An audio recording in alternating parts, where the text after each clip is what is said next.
So if homeownership is in your vision in the Tampa area, whether you're moving here or just actually getting into homeownership in the area, how much does it actually cost to live here per month?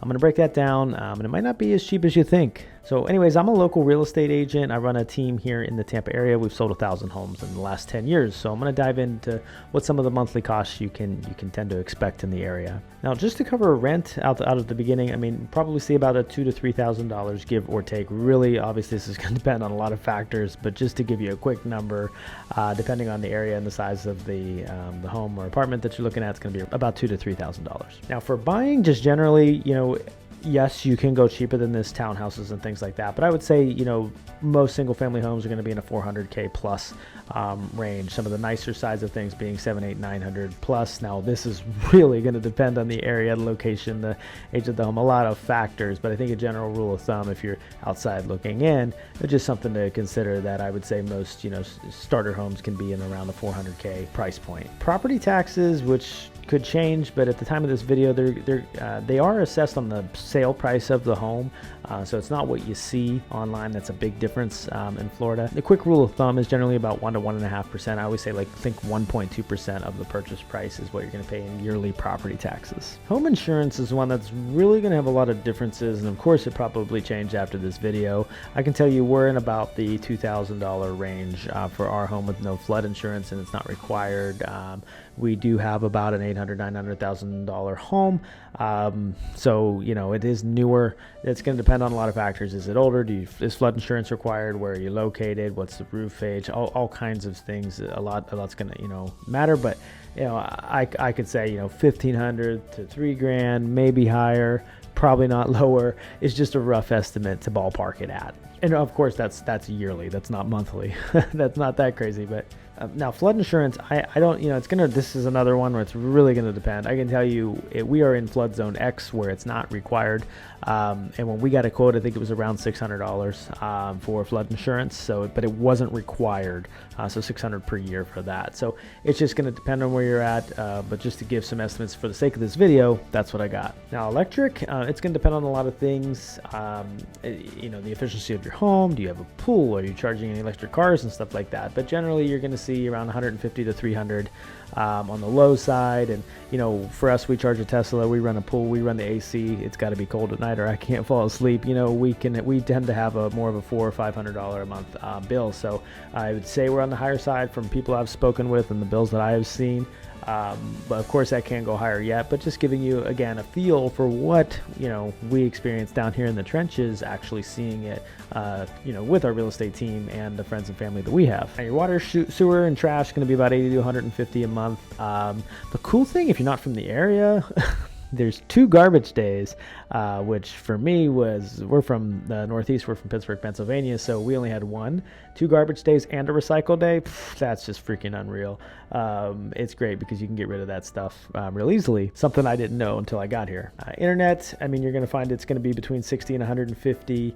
Depends on the speed, depends on a lot of things. Now, some of the newer communities, like there's Lagoons in Wesley Chapel, there's Epperson and Murata Lagoons, and there's different, a lot of the newer plans are including internet in their HOA or CDD or anything like that. So some of the new plans might actually be including a form of internet. So that's something to consider if you're looking at new construction. Another thing to consider is potentially tolls. So if you look at Tampa, coming up, you have 275 and it kind of hits 75 going north, and then there's also 589, which is the Veterans or the Suncoast, depending on what part you're talking about.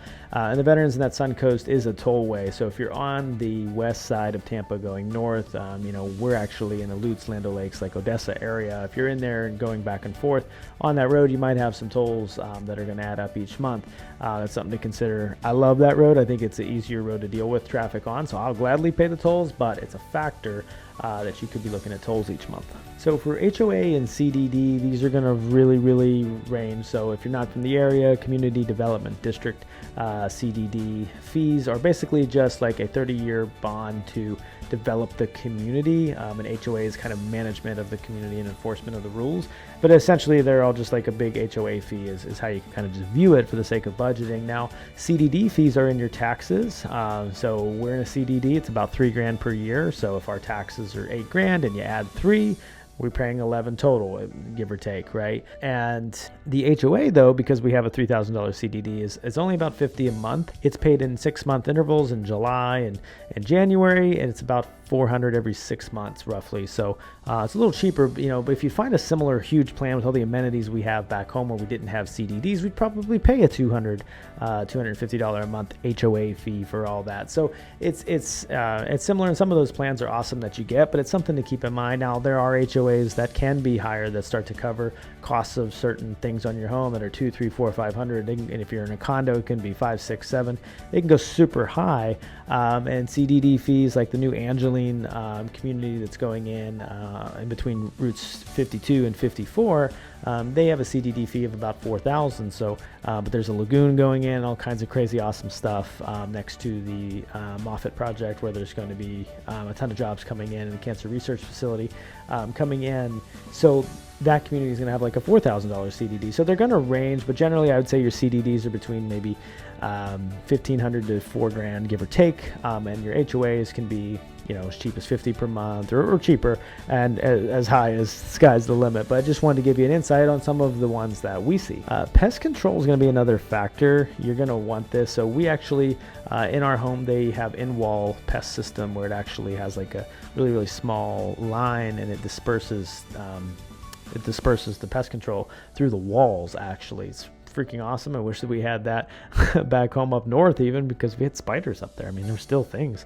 Anyways, so they come in and plug into that and disperse it through the walls as well as spray around. So I think we're in like I want to say 80, 90, 100 a month or something like that. But in a year's basis, you can probably expect between $300 to $1,000 per year in pest control. Highly would recommend that to get control of all the bug life that we have in the Tampa area. Hurricane prep is another thing to consider, even if it's just like you're stocking up the week that it happens, because power might go out and you're not in a really, really, majorly affected area. You might have some costs associated, with just extra food, extra things like that, things you weren't planning for.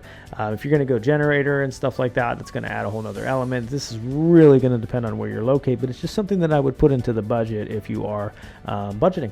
So anyways, if you have an area that you're kind of really, really curious about, don't hesitate to reach out. I'd be happy to help break that down and see what that would look like for you. This definitely is going to really, really vary based on location, the house, and so many of the variables. But the goal of this video is just to give you a general rule of thumb from someone who lives here and has sold a lot of real estate and had plenty of friends and family in the area that we've seen a lot of these costs. So hopefully that demystified a little bit of the monthly game for you.